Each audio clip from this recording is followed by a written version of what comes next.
जय जय श्री साईं। ओम साईं राम। मैं साईं सेवक उमाशंकर महाराज, बाराबंकी, उत्तर प्रदेश। 2004 के पहले मैं बाबा के विषय में बिल्कुल अनभिज्ञ था। पढ़ाई के दौरान एक पिक्चर अमर अकबर एंथोनी देखी थी, जिसमें बाबा का वही भजन, जो सुप्रसिद्ध भजन है, शिरडी वाले साईं बाबा, उसमें बाबा को देखा था। तब से मन में ये लगता था कि शिरडी कहीं बहुत दूर है, विदेशों में है और वहाँ पर साईं बाबा रहते होंगे। बस इतने था, इसके अलावा मैं कुछ नहीं जानता था। 2004 में मेरे बाराबंकी में एक मंदिर बना, मालगोदाम रोड पर, साईं बाबा का। सुबह सुबह पेपर में निकला कि बाबा के एक मंदिर की प्राण प्रतिष्ठा हुई है। मेरी धर्मपत्नी बड़ी ही धार्मिक हैं, वो मुझे पेपर ला के बताने लगी कि देखिए बाबा का एक मंदिर बना हुआ है और बहुत अच्छा सा है, बड़ी अच्छी प्राण प्रतिष्ठा हुई है। तो मैंने कहा कि तुम्हारा मतलब क्या है? तो उन्होंने कहा कि मैं चाह रही थी कि मैं भी चल कर के दर्शन करूं। मैंने कहा अरे यार छोड़ो, कहाँ बाबा के चक्कर में पड़ी हो, इसे इतने सारे देवी देवता हैं, फिर बाबा का ये क्या करना है।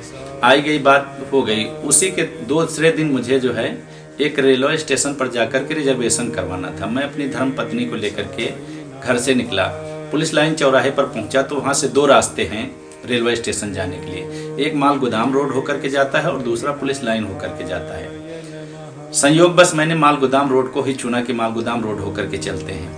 मालगोदाम रोड पर जब आगे बढ़े और जैसे ही रेलवे स्टेशन की तरफ मुड़ना था तो वहीं एक एरो लगा हुआ था, श्री शिरडी साईं बाबा मंदिर, और एरो लेफ्ट हैंड पे बता रहा था कि बाबा का मंदिर इधर ही है। मैंने देखा, लेकिन मैंने जानबूझकर अवॉइड किया कि अगर मैं बता दूंगा अपनी धर्मपत्नी को तो ये कहेंगे कि चलो बाबा का दर्शन कर लेते हैं। और मैं आगे मोटरसाइकिल से बढ़ गया और जैसे ही थोड़ी दूर आगे बढ़ा तो देखा कि बाएं हाथ पे एक रास्ता कटा है, जो बाबा का मंदिर सीधे दिख रहा था, वहीं जाना था। मैंने इनकी तरफ बताया नहीं और मैं आगे बढ़ने लगा अपनी मोटरसाइकिल तीव्रता के साथ कि मैं निकल जाऊं मंदिर की तरफ, इनका ध्यान ना जाए।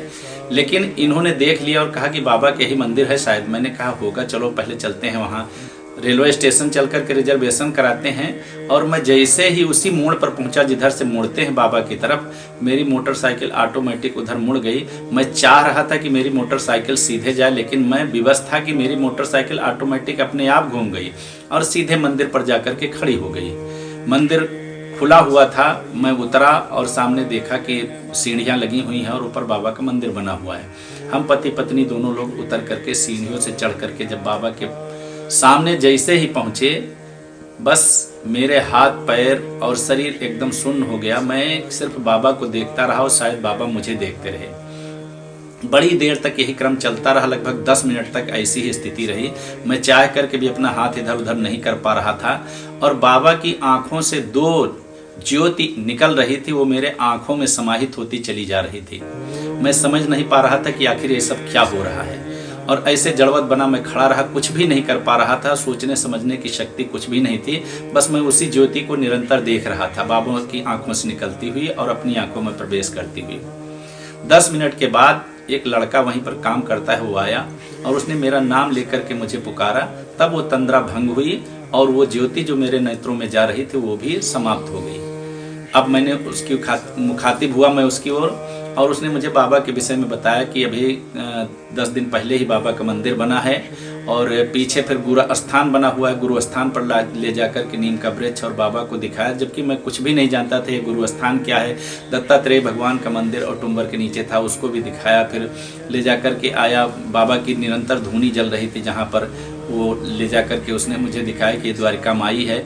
मैं कुछ भी नहीं जानता था, लेकिन फिर भी मैं श्रद्धा से सब जगह गया और आकर के फिर उसने मुझे बताया कि आज गुरुवार का दिन है और शाम को आरती होती, बहुत अच्छा लगता है, आप आइएगा ज़रूर। मैंने कहा ठीक है, मैं आऊँगा।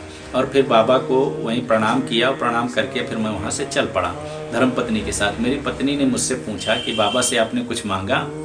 तो मैंने कहा हाँ, मैंने तो उनकी एक परीक्षा ली और कितनी मूर्खता थी मेरी। आज मैं उस पर जब विचार करता हूँ तो मुझे लगता है कि मैं कितना बड़ा मूर्ख था जो अपने देवा का ही एक परीक्षा करने का मन बना बैठा था।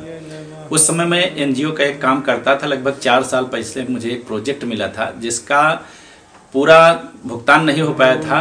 24,600 रुपये एक किस्त लगभग 6 साल से नहीं मिल पा रही थी। वो कहाँ अटकी हुई थी, कैसे थी, वो मुझे कुछ भी नहीं पता था। तो मैंने सिर्फ बाबा की परीक्षा लेने के लिए उनसे कहा कि यदि मेरी 24,600 रुपये की चेक वही आ जाए तो मैं आपको जान लूँगा कि वास्तव में आप साईं बाबा हैं, आपके दर से कोई भी खाली हाथ नहीं लौटता। और वहाँ से मैं यही कह करके निकल पड़ा। मेरी धर्मपत्नी ने जब पूछा तो मैंने यही बताया कि मैंने तो यही उनसे कहा है। तो मैंने पूछा तुमने क्या कहा, उन्होंने कहा कि मैंने भी यही कहा कि अगर वो चेक मिल जाती तो बहुत अच्छा रहता।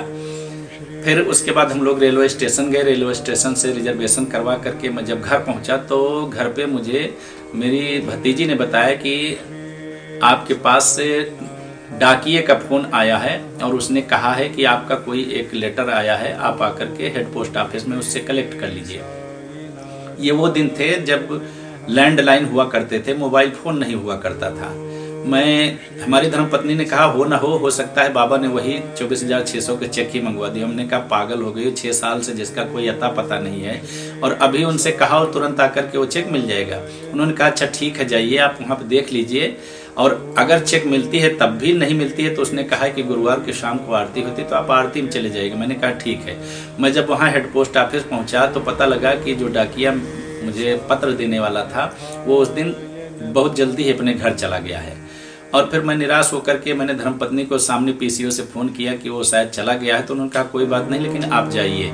मैं जा ही रहा था, मोटरसाइकिल स्टार्ट कर रहा था, इतने में वही डाकिया सामने से आया और आवाज़ देकर के मुझे पुकारने लगा। मैंने देखा डाकिया सामने आया, वो डाकिया, और जैसे ही उसने अपने बैग से निकाल करके वो पार्सल मुझे दिया, वो पैकेट मुझे दिया, मैंने देख करके अंदाज़ा लगा लिया कि ये तो वही है, क्योंकि इसका कलर और इससे पहले आए हुए सभी एनवलप का कोड एक ही तरीके का था। फिर मैंने उसको जैसे ही फाड़ करके हाथ में देखा 24,600 रुपये की वो चेक मेरे हाथ में थी। मैं दंग रह गया और सोचता रहा कि इतनी बड़ी महिमा बाबा की, इतना बड़ा चमत्कार कि आधे घंटे के अंदर में लाकर के मेरे हाथों में 24,600 रुपये के चेक बाबा ने थमा दिया। मैंने अपने धर्मपत्नी को फ़ोन किया कि बाबा की इतनी बड़ी विचित्र लीला हुई है, और मैंने वहीं से प्रसाद लिया और प्रसाद लेकर के सीधा मैं बाबा के पास गया। और उसी दिन जैसे ही मैंने बाबा के चरणों में अपना सर रखा और रो रो के उनसे प्रार्थना करना लगा कि आप इतने बड़े कृपालु, इतने बड़े दयालु और इतने चमत्कारी हैं कि आधे घंटे के अंदर में जो चीज़ 6 साल में नहीं हो सकी उस चीज़ को आपने ला करके मेरे हाथों में रख दिया। आपको कोट कोट प्रणाम है बाबा, कोट कोट धन्यवाद है। उसी दिन के बाद फिर मेरा जीवन परिवर्तित हो गया। मैं डेली बाबा के मंदिर जाने लगा और फिर ऐसा बाबा ने अपनी ओर मोड़ लिया कि सेवा से लेकर के सब कुछ उन्होंने प्रदान कर दिया। और मैंने तो जीवन में उनसे केवल एक सेवा का व्रत मांगा जो आज तक अनवरत बाबा मुझे दे रहे हैं।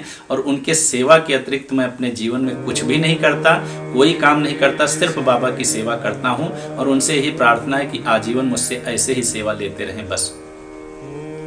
ओम साईं राम, जय जय श्री साईं। अंजलि सारिन, नजरे कर्म साईं यूट्यूब चैनल को कोट कोट धन्यवाद, जिनके माध्यम से मैं ये अपना अनुभव शेयर कर रहा हूँ। ओम साईं राम, जय जय श्री साईं।